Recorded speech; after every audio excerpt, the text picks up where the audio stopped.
פורטוגלית. צ'אנגווה. תשמע, אבא של יולי, אני יודע שזה הקטע שאתה אמור להפחיד אותי, שאם אני לא אתייחס יפה לבת שלך, אז אתה תתלוש לי משהו, אבל תן לי להבטיח לך שאני... היינו פה, ביי כולם. כן, נו.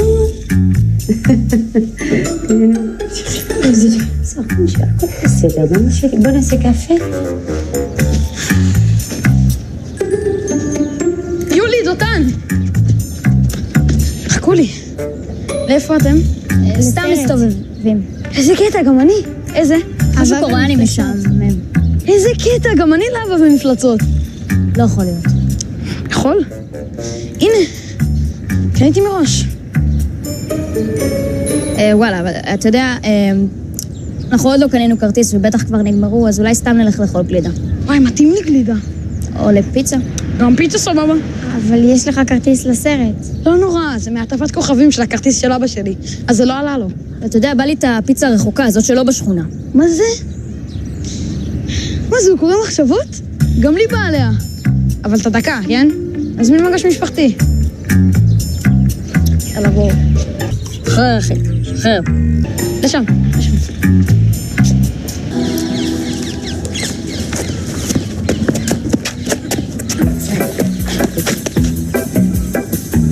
קפיצת נינג'ה!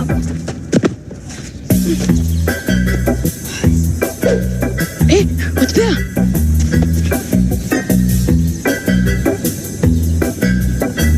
יאללה בוא. תראו ציפור!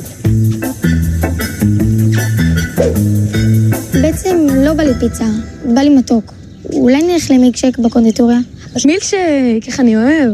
מה את מעדיפה? שוקולד או וניל? אני וניל. בואי שנייה. מה את עושה? אוקיי, לא מספיק אופק, עכשיו גם אפי. אני קצת מרחמת עליו שהוא לבד ואין לו עם מי להיות. אבל אל תדאג, יש לי תוכנית. הלו, אני כאן. כאילו שלא שמנו לב. זה לא אפס עולות בחברה. אבל לא הייתה אמורה להיות לנו חברה, זה היינו אומרים להיות רק שנינו. נכון? איזה כיף שאני כאן. אחר, אחי, אחר.